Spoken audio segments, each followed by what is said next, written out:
परमात्मा कहते तुमने उस दरगाह का मैल नहीं देखा, धर्मराज के तिल तिल का लेखा, एक एक पाई का हिसाब आपने चुकाना पड़ता है।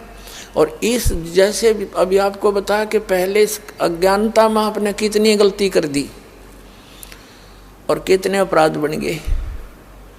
कसाई तक का भी उदाहरण दे रखा है कि सदना नाम का कसाई था और वो भी अपने जॉब को छोड़ना नहीं चाहता था। कदे भूखा मर जाऊं मैं और क्या करूँगा, भगवान संतों का ज्ञान सुना पर संत से मिला सदना और प्रभावित हुआ, सारी बातों को स्वीकार किया, लेकिन रोजी रोटी फिर अड़ गई आगे। संत परमात्मा स्वयं आते हैं साधु रूप बना के अपनी प्यारी आत्माओं को सतमार्ग बताते हैं। कबीर परमेश्वर आते हैं, साधु रूप में बैठे थे तो सदना कसाई ने सत्संग सुना, परमेश्वर जो संत रूप में आए हुए थे कबीर जी, बड़ा प्रभावित हुआ, अपने कर्मों की तरफ झांका और कहा भगवान मैंने तो नाश कर लिया, क्या मेरा भी उद्धार हो सके गुरुदेव, हे महात्मा जी। तब संत ने कहा, संत रूप में परमात्मा विराजमान थे, कहने लगे भाई आगे पाप करो ना और पिछले माफ हो जाएंगे, इस भक्ति साधन से मैं बताऊंगा ऐसे। वो कहने लगा जी, परमात्मा ने पूछा तू कौन है भाई, कि मैं कसाई हूँ जी, मैं कसाई हूँ, कसाई सदना कसाई, सदना नाम मेरा सदना नाम है, क्या मेरा मुझ पापी का भी उद्धार हो सकता है। परमात्मा ने कहा भाई होगा, कति हो जाएगा, पर बेटा आज्ञा ना करिए। कहने लगा जी क्यों कर बात बनेगी, और तो कोई साधन नहीं रोजी रोटी का। परमात्मा संत जी ने कहा, परमात्मा संत रूप में बैठे थे, बेटा पेट में भगवान ने पाला तू, जब कौन रोटी लेकर जाया करता तेरी, कौन पहुंचाता था, और माँ के गर्भ से बाहर आते ही माँ के सतन में दूध दे दिया, उससे पहले दूध नहीं था, तो क्या अब वो तेरी संभाल नहीं करेगा।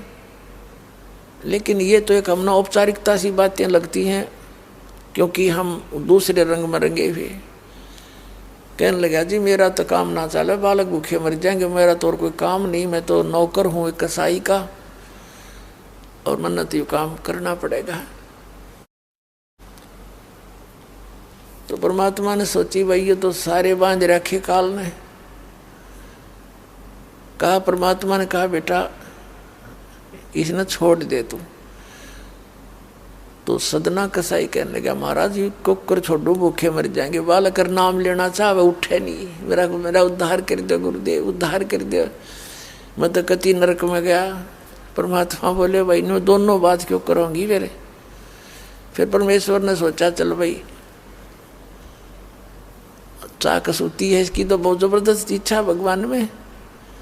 तो मालिक ने कहा ठीक है बेटा तू न्यों करिए,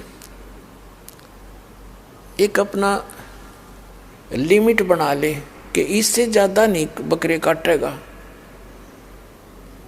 जितनी तू ज़्यादा से ज़्यादा बना ले, पर रही है वचन पे। अब सदना बोला जी ठीक है। उसने सोचा रोज के 5-4 काटने पड़े हैं, हम बेईमान से। कहने लगा अब जी 100 तो ज़्यादा नहीं काटूंगा डेली। परमात्मा बोले अच्छा भाई जाता है, ठीक है बेटा देख रही है वचन पे, अकजी पक्का हूँ मैं वचन का।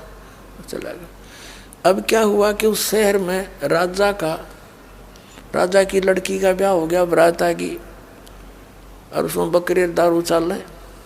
मुसलमान बादशाह था, मतलब मांस तो आम खाते हैं, दारू शराब तो नहीं होगी खैर। अब उसके सदना के मालिक ने आदेश दिया कि सदना बड़ा ऑर्डर आ गया उससे, और भाई ला दिए बकरे, ला कर रख दिए 20। अब 20 काट दिए सदना ने। फिर डिमांड आ गई 20 की, और कहने का भाव ये है कि 100 के 100 बकरे कट गए। और सदना ने सोचा हे भगवान कति पूरी बात बनी, हे भगवान आपने प्रण भी आपने रखा, मेरी तो प्रतिज्ञा भी आपने रखी, मांझ दो के हथियार धर दिए, अकरेगी इज्जत आजत कति नाश हो गया था। इतने में परमात्मा ने क्या किया, एक बहुत बड़े व्यापारी का रूप बना के पहुंच गया सदना के मालिक के पास और कहा भाई मैंने ऐसे ऐसे कांटेक्ट करना, एग्रीमेंट करना तेरे से, रोज के 20, 30, 50 बकरे चाहिएंगे और मैं ऐसे आगे सप्लाई किया करता हूँ। तो बड़ा खुश हो गया वो सदना का मालिक कसाई, कहने लगा भाई ठीक है। और वो बोला जी बाकी एग्रीमेंट कराएंगे सवेरे, तो मैं थक रहा हूँ, भूख लाग रही है कि मैं खाना खिलाओ और बढ़िया बढ़िया स्वस्थ बकरे का मांस बनवाना। अब कसाई ने आदर किया नौकर के, सदना इधर आ। अब वो सदन कसाई आ गया, हाँ जी कि एक बकरा काट फटाफट। और बड़ा व्यापारी आया है, बड़ा एग्रीमेंट हो गया है, होएगा बड़ी बढ़िया अच्छा। और भोजन तैयार करा, भेज रसोई में। अब सदना के हाथ पैर फूल गए, क्या वाह बात बिगड़ गई भाई, तो ना बनी बात, आज तो प्रतिज्ञा भंग होएगी। अब उसने सोचा कि जब बकरा ना काटूंगा तो यो मालिक नौकरी तो निकाल लेगा, और जब बकरा काट दिया तो वचन भंग हो गया, मेरी तो बात बिगड़ गई दोनों तरफ से। तो उसने सोचा एक आदमी का भोजन बनेगा, तो उसने क्या सोचा कि बकरे के नड़े नड़े काट दूं अंडकोश, अब मेरा पर्ण भी रह जाएगा और भोजन भी बन जाएगा एक आदमी का। हथियार उठाया और बकरे के वो नड़े काटने चाहे, बकरा बुलवा दिया परमात्मा ने बोला सदना और देख भाई मर्यादा ना तोड़े, ना जाने कितनी बार तो तू बकरा बन दिया और मैं बना कसाई, और देखियो मैंने तेरे गल काटे हैं, तेरे को ऐसे नहीं काटा जैसे तू काटने जा रहा है। अब सारी रात तड़प कर मरूंगा मैं, तन्ने भी फिर मैं ऐसे ही काटूंगा तेरे को, ये देख लेना। अब बकरा किस सदना किसके बकरे काट रहा था, हाथ मत कर छूट गई, कप्पा खड़ा खड़ा बकरा बोले ना, कटर बैठ गया रोवे। मालिक ने बाट देखी, रसोई में आवाज लगाई, रसोई से संदेशा गया जी अभी तक आया नहीं, मटेरियल पदार्थ नहीं आया, बनाऊं क्यों कर। खुद मालिक गया, सदना से कहा कि सदना क्या करा तूने, काटा नहीं बकरा। मैं नहीं काटू मालिक, मैं नहीं काटू। उसने सोचा ये तो दुश्मन है, ये प्रसन्न नहीं है मेरे इस एग्रीमेंट से, ये काहे का नौकर है। अब ला तू नहीं काटे ना, मैं काटू। उठा गुस्से में सदना के दोनों हाथ काट दिए उस कसाई मालिक ने, अरे एक मारी लात करते पार काट दिया। अब जैसे अभी ट्रीटमेंट वगैरह करा करो का, महीने 2 महीने रो पीट कर उन्हें सोची क्या करूं भाई। उसने सोचा चल पड़ी यहाँ से। उस संत ने कहा था मैं वहाँ जगन्नाथ के मंदिर में रहता हूँ, वहाँ आ जाना। उस जगन्नाथ के मंदिर की तरफ चल पड़ा कि भाई परमात्मा ने जब इतना चमत्कार दिखाया है, बकरा बोलिया, इसे बूढ़े काम ना मैं तो कदे भी ना करूँ, मरवा से जीवा से भूखे मरे। आदमी की कही तो ना जच्चे, पर वह तो सच्ची होगी, सामने तो जुल्म हो गया। यूँ तो बहुत बुरा जो है ना एक रूटीन है, यूँ नहीं करें भाई कति भी। संत साची कहे थे, वो उस दिन जच्ची उसके उस गुरुदेव के पास समाधान के लिए चल पड़ा।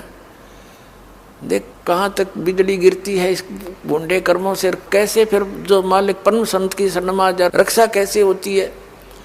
अब वो चला जा रहा था, पहले सरपंच नहीं होते थे, नंबरदार होली सोली होता था गांव का, और 5-4 गांव में से एक गांव वाले व्यक्ति नंबरदार को विशेष और पावर दे देता था राजा, जिस वो दंडित भी कर सकता था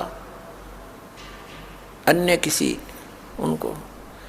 एक नंबरदार के घर पे रास्ते में जा रहा था, नंबरदार के घर पे रुक गया और कहा जी मैं रात न रुकूंगा, मैंने आगे यात्रा पे जाना है, जगन्नाथ में जा रहा हूँ। तो पहले धार्मिक वैसे तो आम व्यक्ति की बहुत इज्जत करता थे, अतिथि की। नंबरदार ने सदना को रोक लिया, रुक जा भाई, भाई रोटी खाइए, अलग से व्यवस्था कर दी, खाना खुना खा ठाठ तरह। अब क्या हुआ कि उस नंबरदार की पत्नी जो थी वो बैड कैरेक्टर थी। उसने सदना के साथ दुर्व्यवहार करने की चेष्टा की। वह रोने लग गया, माई मैं तो महादुखी व्यक्ति हूँ, रात काटनी है, काटने दे तो काट लेने दे, ना मैं भी चला जाऊंगा। तो उसने फिर शोर मचा दिया। अपनी बेइज्जती समझ के लोग इकट्ठे हो गए, अक्यों मेरी इज्जत का गाक बने था। पकड़ लिया और वहीं उस शहर के अंदर, साथ में ही शहर था, वहाँ ले गए। राजा था, वहाँ का नवाब था, उसके सामने उसको पेश किया गया। उसको सजा सुना दी कि इसको मीनार में चिन दो, भुगत कर मरे। इसको कितना नंबरदार ने इसको इज्जत से रखा और इसने धोखा किया, उसी के साथ पत्नी के साथ दुर्व्यवहार करने की चेष्टा की। और उसकी पत्नी ने गवाही दे दी, जी मेरे ऐसे ऐसे सतन पकड़ दिए इसने। अब मीनार के अंदर खड़ा करके मीनार चढ़वा दिया, बंद कर दिया। अकाब मर जाएगा, चिल्ला चिल्ला के रो पीट के।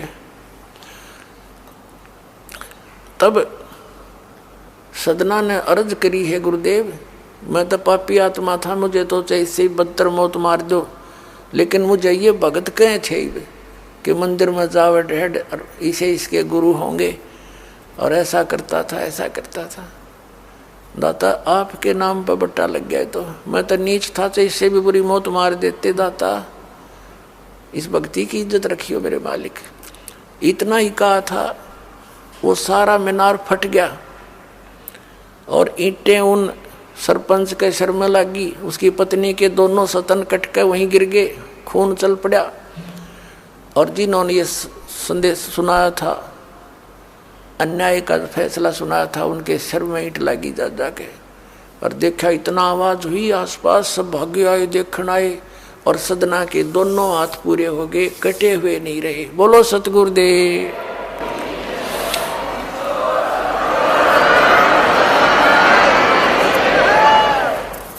तो कहने का भाव ये पुण्यात्मा, हम मर्यादा इतनी भारा मान रहे हैं जो भगवान के मार्ग पर चलने वाली, और उनसे ही लाभ होगा।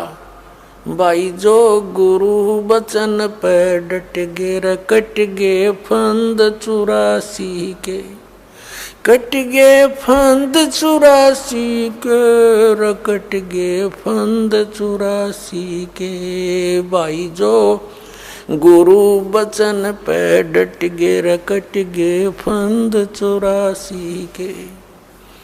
वस्तु मिली ठोड़ की ठोड़, मिट गई मन पापी की दौड़। वस्तु मिली ठोड़ की ठोड़, मिट गई मन पापी की दौड़। भरम मिटे मथुरा काशी के, भरम मिटे मथुरा काशी के।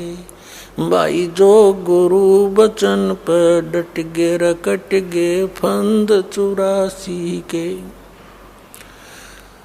अब पुणात्माओं, सदना जैसे कसाई का उद्धार कर दिया उस परम पिता ने, तो आप का तो कहना है कि है जिस मार्ग पर लग जाओ, तो वही मार्ग, वही परमात्मा और वही ज्ञान, वो समाधान आज इस दास को दे रखा है उस दाता ने।